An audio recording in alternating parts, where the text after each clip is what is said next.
Damini debata na sumurung sian saluhut naroha imana mangaramo ate do pikiranmu lebih di bagasan Kristus Yesus Tuhatai. Amen. Horas madi ita salukna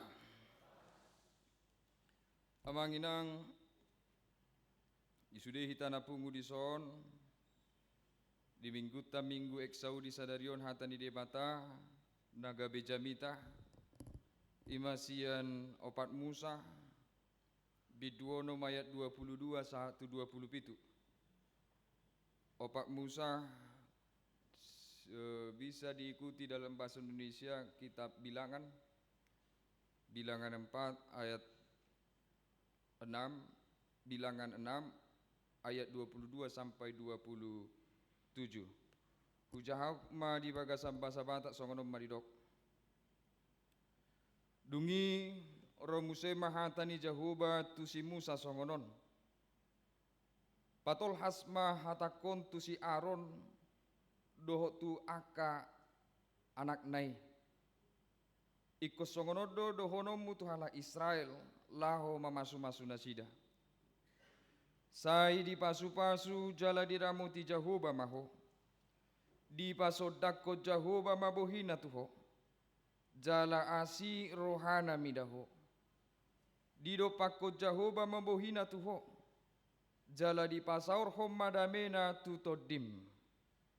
Ikon songonima ape honon nasida guarhu Jahoba tuhalak Israel. Asa au mamasu-masu nasida. Isima sahatna.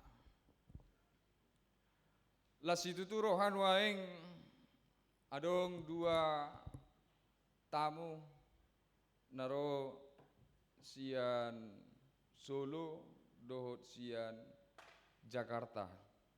Ima HKBP Wonogiri, Pospel Wonogiri, nanang makobasi nasida nasogod.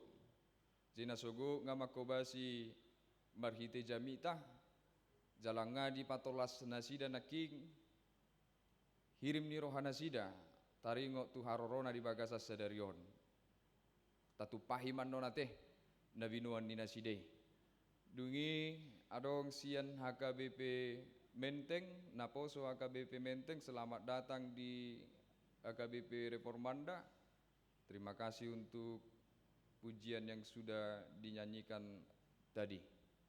Jadi dua tamu dalam satu minggu itu merupakan suatu kehormatan, suatu sukacita dan kebahagiaan bagi kami HKBP Reformanda. Terima kasih juga ini naposo kita, naposo HKBP Reformanda. Sudah siap sedia mereka dari 2 minggu yang lalu menjamu HKBP Menteng ini. Ya, jadi nanti HKBP Menteng melalui naposonya akan bernyanyi di luar setelah ibadah. Nah, lau pabor hatok kita mula 7 buta, ibadah nasida do, lagu nasida. Jadi saya tanya tadi, ini cari dana atau tidak? Oh tidak Amang, kami hanya mau mengantarkan jemaat-jemaat kita pulang ke gereja dengan penuh sukacita. Indonesia luar biasa. Nanti penampilan mereka harus kita nikmati. Holania dong nahurang.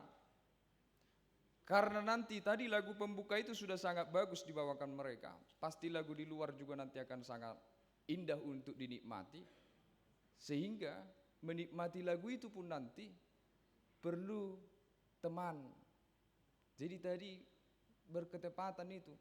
HKBP Pospel Wonogiri menjual kacang mete. Jadi sebelum mendengarkan lagu Menteng nanti beli dulu kacang mete. Sambil dengar lagu, sambil menikmati kacang mete, sungguh-sungguh luar biasa kebahagiaan di situ menikmati sesuatu. Jadi songoni mata bainan nonate. Jangan ada yang hanya menikmati lagu, harus dinikmati juga kacang metenya. Jangan hanya ada yang menikmati kacang mete langsung pulang tidak dinikmati lagunya. Mari kita kombinasikan semua supaya hidup ini betul-betul penuh dengan sukacita. Mari kita kembali kepada topik minggu kita hari ini. Di pasu-pasu jala diramoti Jahoba ho. Abang Inang dan kita semuanya, berkat itu sesuatu yang sangat kita inginkan di hidup ini. Semua orang ingin hidupnya terberkati. Berkat yang luar biasa kita idam-idamkan di dunia ini. Dari semua sisi. Berkat ekonomi, berkat kesehatan, berkat di rumah tangga. Banyak berkat yang ingin kita minta kepada Tuhan. Jadi kita sangat merindukan berkat. Sehingga orang Kristen pun sadar bahwa hidup ini akan sulit berjalan atau bahkan tidak mampu berjalan tanpa berkat Tuhan. Sehingga kita setiap minggu di akhir ibadah selalu ditutup dengan berkat Tuhan untuk mabohalihita menguduti perjalanan dingulu ke depan. Jadi ketika ibadah selesai, Tuhan memberkati kita dengan banyak berkatnya sesuai yang Dia berikan. Dan itu modal kita untuk melanjutkan kehidupan ke depan. Nah, tentang berkat ini, karena kita sesama manusia sangat menginginkan berkat, ada satu kekhususan di orang Batak. Orang Batak itu juga sangat paham tentang berkat. Sangat paham bahwa hidupnya harus diberkati. Ini seperti si Jakub. Si Jakub itu tidak mau itu melepaskan pergulatannya dengan Tuhan sebelum dia diberkati. Dijugul honi bana iko pasu-pasu semua sampai pangkal pahanya dipatahkan pun dia tidak lepaskan. Tidak. Berkati dulu aku. Itulah pentingnya berkat itu dalam kehidupan manusia, dan orang Batak juga seperti itu. Sehingga orang Batak sangat menjunjung tinggi yang namanya berkat. Dakolan marhite akan aposoni de Batak. Tetapi orang Batak memahami, ada istilah orang Batak, pasu-pasu ini tulang sebelah hado langit. Orang Batak juga memahami bahwa pasu-pasu bisa diterima dari tulangnya. Mulai dia adat tidak.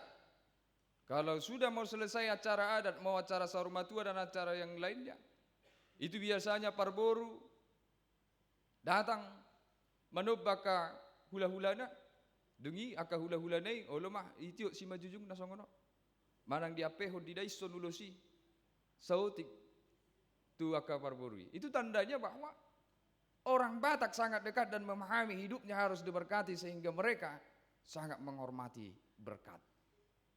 Manusia gereja, di gereja juga ada hal yang unik tentang berkat ini. Sebandal-bandalnya orang Batak yang bergereja, dia tidak mau melewatkan satu hal yang namanya berkat. Ulu don nos ya potum sahat tuna saya jamita di kodeon. Ale hola di BG neng amen. Oh itu rumah lujung don. Itu. Dari awal dia tidak duduk dan mengikuti acara. Tetapi ketika mau pasu-pasu di lujung ikut doho tahu dapat pasu-pasu. Bahkan ada cerita yang katanya orang sampai memasukkan kepalanya ketika acara berkat itu mau diberikan. Nah, terlepas dari persoalan salah benarnya orang Batak dengan cara yang demikian, tetapi satu hal yang paling penting orang Batak memahami, dia tidak bisa dengan kekuatannya sendiri menjalani hidup ini. Dia butuh topangan, dia butuh pertolongan, dia butuh bantuan yang namanya berkat dari Sang Kuasa. Tetapi hari ini Tuhan memperjelas kepada kita tentang berkat yang sesungguhnya. Saya mulai dari ayat terakhir. Ayat terakhir tadi mengatakan, ikosongonima ape honon nasida do ikosongonima ape honon nasida goarhu Jahoba tu halang Israel asa au mamasu-masu nasida. Harus demikian keturunan Harun atau para imam mengucapkan berkat atas namaku supaya aku memberkati mereka. Ini memperjelas Amang Inang bahwa sebenarnya bukan persoalan siapa yang memberi berkat atau siapa yang mengucapkan kata berkat. Bukan persoalan Harun, bukan persoalan imam, bukan persoalan tulang, bukan persoalan hula-hula. Tetapi hari ini mau ditekankan kepada kita, sumber berkat itu sendiri. Tuhan mengatakan, harus ada namaku di sana. Harus ada namaku di doa berkat itu. Harus ada namaku di kalimat berkat itu. Itu adalah cara untuk memberkati bangsa ini. Jadi molo suadong warni di bata, molo suadong warni Jehovah, dan pasu-pasu siya dewatai. Itu jelas ditekankan ayat ini. Bahkan Tuhan memanggil Musa, Musa, katakan kepada Harun, katakan kepada keturunan Harun, dengan cara beginilah mereka memberkati bangsaku. Di ayat terakhir dikatakan, namaku harus mereka taruh di dalam ucapan itu. Untuk itu jangan sampai terfokus, jangan sampai melihat pemberi berkat itu yang terutama, bukan. Tetapi nama Tuhanlah sumber utama berkat itu. Nama Tuhan. Jadi molo hita pedison, molo so korong ni hula-hula mana korong ni tulak kita, dia ke ulaon, yang ketika kepada kita dikasih posisi untuk memberkati manang na pamuruata, manang na anak ta, manang ise pena naing tapasu-pasu, ingot, apehon tangyang mi, pasahat tangyang mi, jala dok hata pasu-pasui, marhiti guarni di bata. Nama Tuhan harus ada di situ. Tidak boleh nama yang lain. Dang boy asing ni guarni di bata, supaya berkat itu nyata dari Tuhan. Jidang sidohonot tabe. Siapa di sini yang pelaku-pelaku adat dan lain sebagainya segala macam, unang bese tadok hata mamasu-masu di parsahalaya ka sahala niyo putama hamu aka pinoparnami didongani diurupi akau puta dohot akanasi. Itu bukan berkat yang benar menurut firman Tuhan. Berkat yang benar itu harus atas nama Tuhan, karena Tuhanlah sumber berkat satu-satunya di kehidupan kita. Ibana Barjolo, nama ngihut, kita perhatikan bagaimana sebenarnya firman Tuhan ini menjanjikan berkat kepada bangsa itu. Bangsa itu sedang di padang gurun. Tawayakot josongo dia molohita di padang gurun. Tuhan mau membawa mereka ke tanah Kanaan, tapi harus melewati padang gurun yang begitu luas dan panjang. Itu pasti hal yang tidak menyenangkan. Itu pasti hal yang menggelisahkan. Dia si panganon namian no. Namanya padang gurun. Tidak punya tempat tanaman untuk tumbuh. Dari mana makanan? Dia no si inumon nami air. Mati nama hamian no. Yang namanya gurun itu tempat kekeringan. Naman no jupang nami di son, jupang nami maka musuh, jupang nami maka binatang na boy mabain manang maka kohon no sanami. Banyak musuh di sana. Gurun itu tempat perampok mengintip para pejalan untuk dia rampok, untuk dia rampas. Jadi ada kegelisahan bangsa itu terhadap jalan yang Tuhan tentukan untuk mereka jalani. Kalau mau sampai ke tanah Kanaan, kalau mau sampai ke tanah yang akan kuberikan, yang banyak susu dan madu, kamu harus jalan lewat padang gurun ini. Kamu harus jalan sesuai jalan yang kutentukan. Mereka cemas dan gelisah. Dan itu sesuatu yang manusiawi. Kita pesongonido. Ada hal yang mengganggu hidup kita. Ada hal yang tidak sesuai dengan pikiran kita. Pasti hati kita gelisah. Tetapi Tuhan paham tentang kemanusiaan itu. Tuhan paham tentang kegelisahan hati itu. Sehingga Tuhan mengatakan, aku akan memberkati engkau. Berkat yang hari ini Tuhan bicarakan, itu untuk menenangkan, untuk menjamin perjalanan bangsa itu akan baik-baik saja. Meski harus melewati hal-hal yang menggelisahkan tadi. Meski melewati hal-hal yang menggelisahkan itu. Karena Tuhan sudah menjanjikan, aku akan memberkatimu. Kalau Tuhan sudah memberkati, kegelisahan apapun yang ada di hati kita. Percayalah, tetap berjalan meski dalam kegelisahan itu. Tetap berjalan. Karena jalan yang sudah Tuhan tentukan, Tuhan berjanji memberkati. Dan yang sudah Tuhan berkati akan menjalani hidupnya, jalan hidupnya dengan penuh perlindungan Tuhan. Alai nama sadi bagasang ulut tamanginang, dan kita semua apa yang sering terjadi di hidup kita ketika apa yang kita lihat di depan mata kita, apa yang kita saksikan di hidup kita menggelisahkan hati kita, yang cenderung terjadi di hidup kita adalah memilih jalan lain. Dangun luau madalanion. Susah don nonau bae non. Dang dapat manangahan nonau molosongono. Ujungnya apa? Dia buka jalan lain. Dia tinggalkan padang gurun itu. Dia pergi menjalani mungkin tempat-tempat yang lebih subur, tempat-tempat yang lebih berair untuk dijalani, tempat-tempat yang tidak terlalu banyak mara bahaya untuk dijalani. Tetapi saksikanlah, percayalah bahwa ketika kita tidak memilih jalan Tuhan, maka tujuan tempat kita berakhir bukan tempat yang disediakan Tuhan.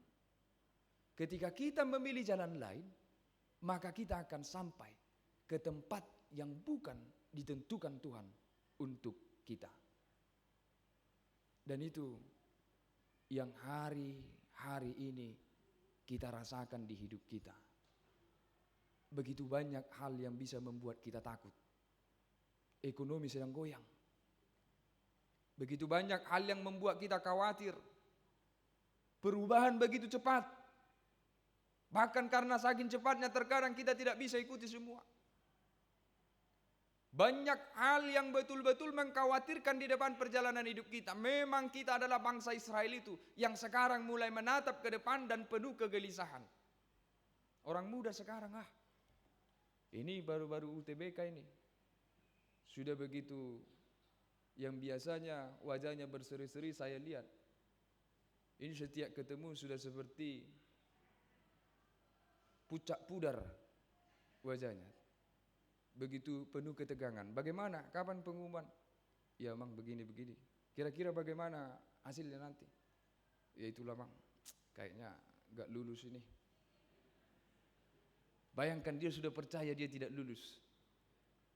Betul-betul digambarkan dengan mimik wajah yang penuh tekanan dan kegelisahan. Karena apa? Karena memang begitu dunia saat ini begitu sulit. Mau mengambil pendidikan yang bagus saja pun sangat sulit. Mau mengambil pendidikan yang biasa-biasa sangat mahal. Mau tidak berpendidikan pun apalagi terancam masa depan ini. Jadi memang begitu sulit. Tantangan, bukan hanya orang tua, orang muda pun sekarang punya tantangan yang begitu ekstrim di kehidupan ini. Tetapi firman Tuhan hari ini mau menerangkan kepada kita. Percayalah hidupmu dalam berkat Tuhan. Kalau kamu percaya hidupmu selalu diberkati oleh Tuhan, jangan pernah ragu, tetap berjalan di jalannya. Jalani jalannya, lihat bagaimana Tuhan mengukir semuanya. Sehingga jangan pernah lupakan, walaupun perjalanan padang gurun itu begitu menyakitkan dan begitu sulit dan lamanya, pada akhirnya mereka sampai ke tanah yang banyak susu dan madunya, tanah Kanaan. Begitu juga orang kita hari ini diingatkan supaya selalu tetap percaya kepada Tuhan yang memberkati.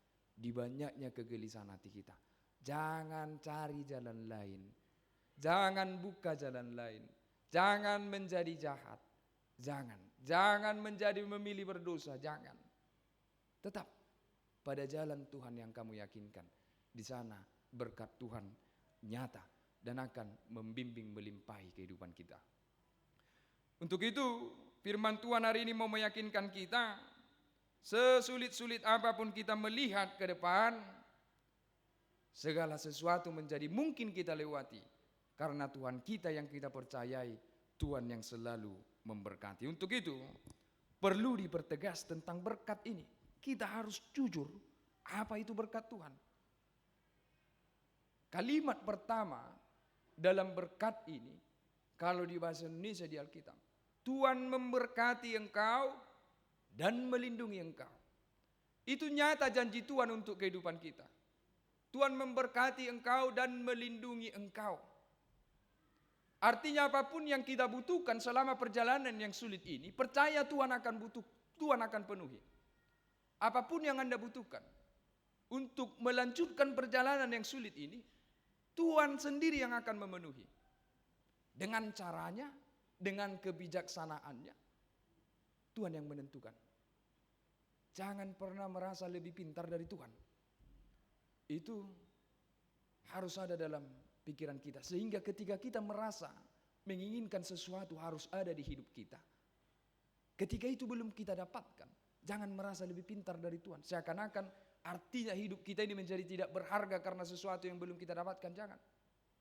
Tetapi percaya kepada Tuhan. Tuhan lebih bijaksana, Tuhan lebih pintar, Tuhan lebih maha dari segalanya yang melampaui pikiran kita. Sehingga kalaupun sesuatu itu belum kita dapatkan di dalam hidup kita, percaya Tuhan memampukan dan mencukupkan kita untuk melanjutkan perjalanan hidup ini. Sering orang seperti itu merasa bahwa hidupnya tidak diberkati Tuhan karena ada hal yang dia inginkan belum dia dapatkan. Merasa bahwa hidupnya tidak berharga. Tidak. Tuhan tidak bisa dipaksa tunduk kepada keinginan kita. Kita yang harus tunduk kepada keinginan Tuhan. Lihat, ada kisah bangsa itu berjalan dalam padang gurun. Mereka mengeluhkan makanan. Tuhan kasih makan dengan manna. Ini kuturunkan kepadamu manna dari sorga. Makanlah. Makanlah secukupnya. Mereka makan. Tapi Tuhan bilang, jangan khawatir tentang hari esok. Segala sesuatu diaturkan baik bagimu. Bangsa ini merasa lebih pintar dari Tuhan. Mereka kumpulkan itu manna, makan.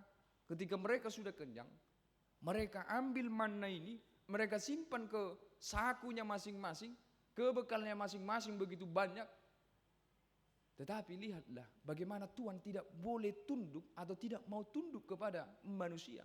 Tetapi manusia yang harus tunduk. Akhirnya manna yang mereka sembunyikan ini tidak bisa mereka makan. Busuk seketika. Tuhan mencukupkan. Tetapi Tuhan mencukupkan kita itu dengan kehendak Dia. Tuhan mencukupkan segala sesuatu yang kita butuhkan, percayai itu. Dan itu sesuai dengan kehendak Tuhan, bukan sesuai dengan tuntutan-tuntutan kita. Mulut tuntutan-tuntutan tadi, hidup ini tidak akan pernah merasa selesai. Akan selalu ada tuntutan-tuntutan di hidup kita. Tetapi orang yang beriman kepada Tuhan tahu bahwa sesulit apapun yang akan dihadapi, dia tahu. Tuk dosa luhutna, ibatu pada bata dia. Itu perkataan orang tua zaman dulu yang akhirnya bisa membuat kita hari ini begitu luar biasa. Tapi pemikiran itu mulai pudar hari ini kepada kita. Lihat betapa luar biasanya dulu orang tua kita mengucapkan setiap kata demi kata. Asaladong ulaon, asaladong manang dia nang sihobasan, asaladong situhukon. Selalu doa dong nama baik pos niro apos rohatta. Tuk dosa luhut nei binain ni debata. Ya memang itu ditunjukkan tidak hanya dalam perkataan tetapi dalam sikap hidup dan perbuatan. Amang, inang dan kita semuanya hari ini Tuhan mengerti kebutuhan kita sebagai manusia. Makan, pakaian, segala sesuatu, percayalah, seperti perjanjian baru katakan, burung pun Tuhan pelihara, apalagi kita, manusia. Bunga bakung pun Tuhan hiaskan dengan begitu indah, apalagi kita manusia. Dia pasti akan mencukupkan berkat yang terbaik bagi kita secara kebutuhan hidup di dunia ini. Untuk itu jangan pernah juga menjadi jahat hanya untuk memenuhi kebutuhan hidup kita. Jangan pernah menjadi jahat. Kita sama-sama tahu kebutuhan hidup itu sangat penting, tetapi firman Tuhan hari ini mau menegaskan kepada kita, jangan pernah menjadi jahat hanya untuk memenuhi kebutuhan hidupmu sebagai manusia. Jangan pernah menipu, jangan pernah mencuri, jangan pernah menindas orang lain hanya untuk mengamankan kebutuhan kehidupan kita. Itu bisa terjadi, kita bisa berlimpah, tetapi tidak bisa kita bohongi, berkat itu dari Tuhan. Dan orang yang percaya berkat itu dari Tuhan, dia akan berjalan mencari berkat di jalan Tuhan, meski jalan itu seperti padang gurun. Jadi kalau ada yang merasa terberkati hidupnya, tetapi dia tidak mencari berkat itu dari jalan Tuhan, kita tidak boleh membohongi hati kita. Kita tidak bisa membohongi diri kita bahwa itu bukan berkat Tuhan. Yang namanya berkat itu harus dipadankan dengan Tuhan. Jadi kalau sesuatu itu bukan dari Tuhan, bisakah kita miliki? Bisa. Bisakah kita punya harta bukan dari Tuhan? Ya bisa. Bisakah kita punya jabatan bukan dari Tuhan? Bisa. Bisakah kita punya banyak di kehidupan ini bukan dari Tuhan? Bisa. Tetapi hati tidak kita bisa kita bohongi bahwa itu bukan berkat. Karena yang namanya berkat itu hanya dari Tuhan dan jalan Tuhan. Sehingga firman Tuhan hari ini mau menegaskan kepada kita, sekalipun sulit untuk memenuhi kebutuhan hidup ini, jangan pernah menjadi jahat. Karena selimpah apapun hidup kita ketika bukan dari Tuhan, itu tidak memberkati hidup kita. Nah, mengihut, ada hal yang menarik tentang doa berkat ini. Bahwa doa berkat ini tidak hanya menjanjikan hal kebutuhan hidup bagi kita. Kalau di alinea pertama tadi kita pahami itu untuk memenuhi dan mengamankan perjalanan hidup kita secara manusia, jauh dari mara bahaya, kebutuhan hidup terpenuhi, Tuhan memberkati engkau dan melindungi engkau. Tetapi alinea kedua, berkat Tuhan itu jauh lebih dalam. Tuhan menyinari engkau dan memberi engkau kasih karunia. Ini tidak lagi sebatas kebutuhan kita sebagai manusia untuk menjalani hidup secara makan, minum, pakaian, keamanan dan lain sebagainya. Tidak. Tuhan menyinari engkau dengan wajahnya. Ingat di mana kisah pertama kali Tuhan menyinari wajah manusia? Tuhan menyinari wajah manusia yang pertama kali itu terjadi ketika bangsa Israel membuat patung. Musa lagi pergi naik ke atas mengambil 2 loh. Tiba-tiba di bawah buat patung untuk disembah. Tuhan marah. Musa marah. Musa dipanggil kembali. Ketika Musa berbicara dengan Tuhan, wajah Tuhan bersinar. Sinar wajah Tuhan akhirnya sampai kepada wajah Musa. Musa turun, sinar wajah Tuhan tetap masih ada. Dan lihat sinar wajah Musa membuat seluruh bangsa itu yang sudah berbuat dosa akhirnya takut dan memohon pengampunan.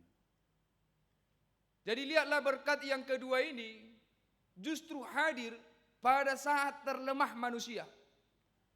Berkat kedua ini hadir pada saat manusia jatuh kepada dosa yang paling berat.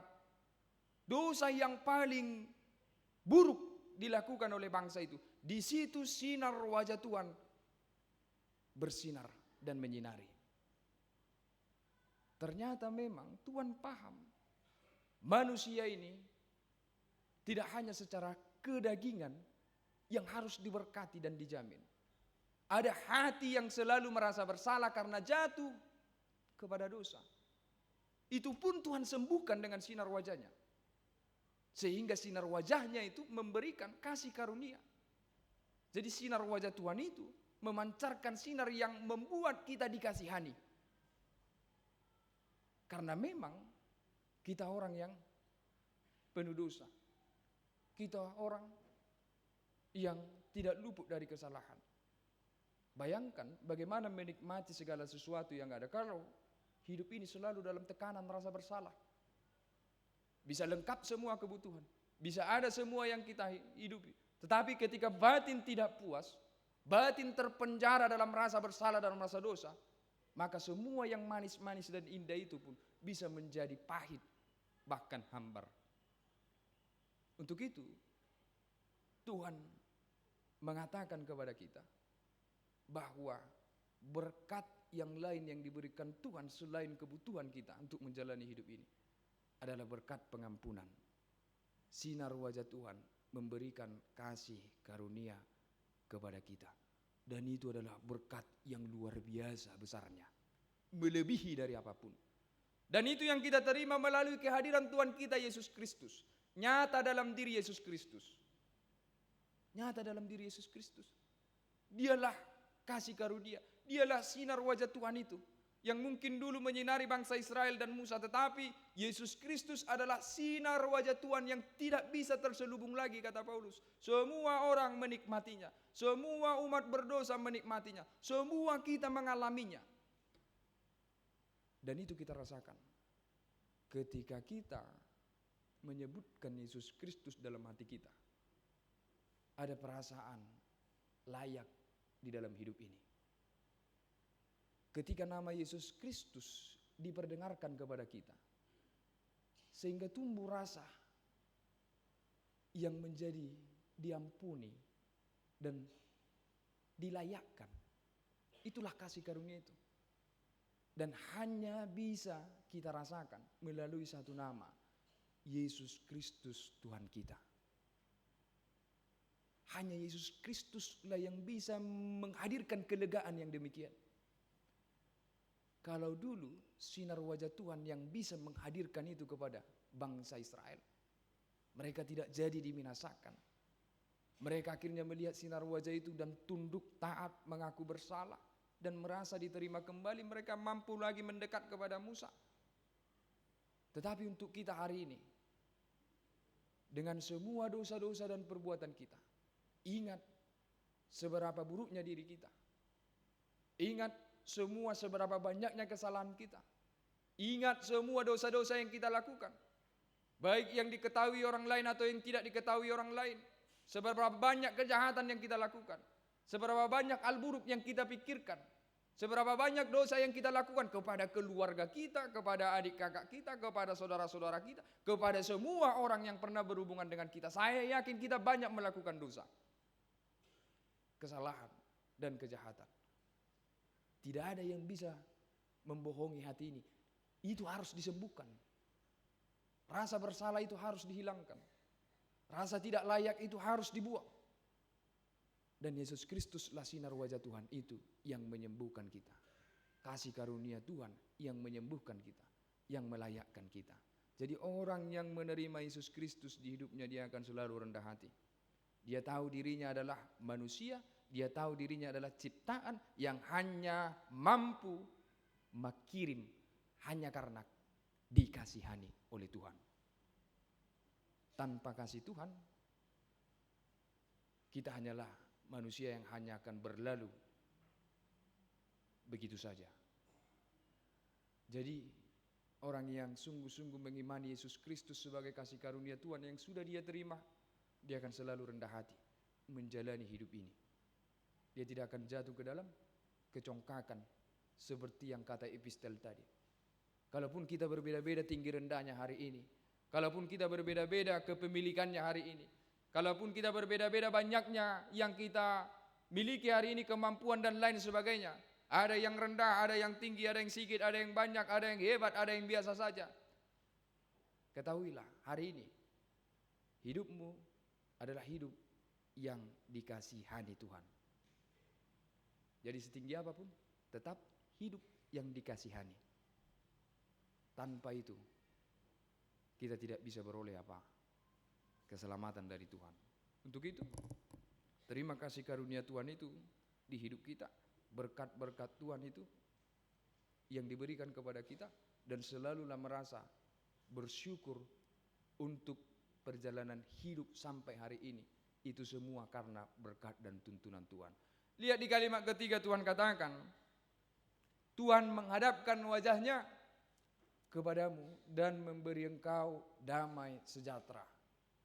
Ini juga setelah kebutuhan kita secara daging dijanjikan Tuhan. Setelah kebutuhan kita secara meminta pengampunan dipenuhi Tuhan. Tuhan juga menjanjikan kedamaian kepada kita melalui dihadapkannya wajahnya. Lihatlah ketika Tuhan menghadapkan wajahnya, ada keyakinan bahwa semuanya akan baik-baik saja. Ketika Tuhan menghadapkan wajahnya, ada keyakinan yang luar biasa bahwa aku, anak-anakku dan keluargaku akan mampu menjalani hidup ini dengan baik. Karena aku sudah berhadapan dengan Tuhan, aku sudah melihat Tuhan sehingga aku menjalani hidup ini dengan damai. Tidak lagi khawatir, tidak lagi takut, tidak lagi gerasa gerusuk yang membuat kita kehilangan damai. Jadi orang yang wajahnya tidak berhadapan dengan wajah Tuhan, atau orang yang merasa bahwa Tuhan memalingkan wajahnya darinya, dia akan cenderung kalau bahasa gerasa gerusuk menjalani hidup ini. Dia akan cenderung mencari pembenaran diri untuk memuaskan ketidakpuasannya terhadap hidup ini. Sehingga menyalahkan orang lain, memarahi orang lain, melampiaskan emosi kepada orang lain. Dia kehilangan damai. Alani hodo, ubai songono keluar kata. Hodo mabai songono sustarni. Hodo mabai songono maulna. Ngaudo narai kosongono. Tidak ada damai lagi di situ.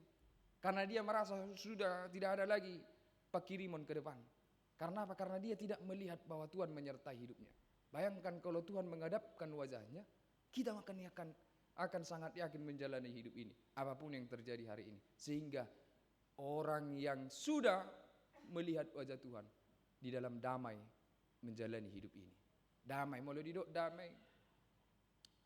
Kalau kita ada orang meninggal, kita selalu pakai bahasa damai, kan? Dia sudah damai di surga. Dia sudah mengalami kedamaian yang dari Tuhan. Damai. Dia sudah tenang. Padahal orang mati itu kalau dikubur ke tanah, itu dagingnya itu iharati gea, cacing. Itu dagingnya akan dimakani cacing. Tapi lihat bahasa yang dipakai di situ, dia damai, dia katakan.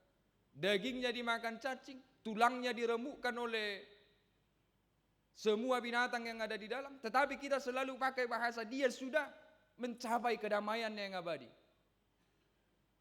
Kita lihat secara daging, orang mati itu sangat menderita secara daging. Karena dagingnya akan dihabiskan oleh keganasan yang luar biasa di bawah tanah. Tetapi kita pakai bahasa bahwa dia damai. Kenapa bisa demikian? Karena kita lihat orang yang memang damai hatinya, mau seberapa sakit pun kehidupannya, mau seperti sulit apapun kehidupannya, ketika dia sungguh-sungguh damai, maka dia akan melewati semua rasa sakit ini tanpa beban, tanpa kecewa, tanpa menyalahkan siapapun, tanpa marah, tanpa dosa. Dia tahu Tuhan yang menguatkan hidupnya. Jadi begitu juga dengan kita. Kalau damai bukan berarti hidup ini sempurna, ya. Bukan berarti hidup ini sempurna. Hidup ini bisa banyak goncangan, bisa banyak lika-likunya, bisa banyak hal-hal yang menghancurkan. Tetapi damai itu membuat kita mampu menahannya. Seakan-akan tidak terasa. Seakan-akan kita tidak mengalami penderitaan. Orang atau dunia melihat hidup kita sudah sangat menderita. Dibicarakan, dipermalukan, dijauhi dan lain segala macam. Tetapi ada satu kemampuan orang mampu menjalani, yaitu damai dari Tuhan. Seperti orang mati tadi, walaupun digerogoti cacing, digerogoti oleh lain segala macam dagingnya, tetapi dia damai. Rasa sakit tidak membuat dia takluk untuk menjalani hidup ini. Itulah pentingnya berkat Amang-Inang di kehidupan kita semua. Percayalah, hanya Tuhanlah sumber berkat. Selain daripada Tuhan, itu hanya usaha kita sendiri. Usaha kita sendiri itu sangat terbatas. Tetapi berkat dari Tuhan itu menyangkut seluruh perjalanan hidup kita. Orang yang dalam berkat Tuhan sampai ke tempat yang indah pada waktu yang ditentukan Tuhan. Tuhan memberkati hidup kita semua. Amin. Kita berdoa. Terima kasih Tuhan untuk firman-Mu hari ini yang kami dengarkan. Kami percaya Tuhan, hidup kami selalu dalam naungan berkat-Mu. Tuhan, kami tahu Engkaulah satu-satunya sumber berkat. Untuk itu kami gantungkan semua hidup kami, keluarga kami, perjalanan kami, hanya ke dalam tangan pengasihan-Mu. Engkaulah Tuhan yang selalu memberkati dan melindungi. Engkaulah yang menyinari kami dengan wajah-Mu. Dan Engkaulah yang menghadapkan wajah-Mu kepada kami. Supaya apapun yang kami jalani di hidup kami tahu kami mampu menjalaninya dengan kekuatan yang daripada-Mu. Biarkanlah firman-Mu itu Tuhan tertanam di hati kami dan menjadi kehidupan bagi kami. Tuhan, pada hari ini juga kami mau berdoa untuk persekutuan kami yang begitu indah. Perjumpaan yang Engkau aturkan dengan keluarga-keluarga kami. Dari Naposo, HKBP Menteng, dari Pospel, Wonogiri. Biarkanlah Tuhan pertemuan kami ini menjadi sukacita bagi kami. Ajarkan kami Tuhan juga untuk mau saling melengkapi. Tuhan, kami juga mengingat seluruh saudara-saudari kami jemaat-Mu yang mungkin tidak bisa hadir hari ini. Apapun yang menghalangi mereka, Tuhan jugalah yang memberkati seluruh jemaat-Mu dimanapun mereka berada. Ampunkan setiap dosa dan kesalahan kami. Kami sampaikan doa kami hanya di dalam nama anak-Mu, Tuhan Yesus Kristus Juru Selamat penebus kami. Amin. Mari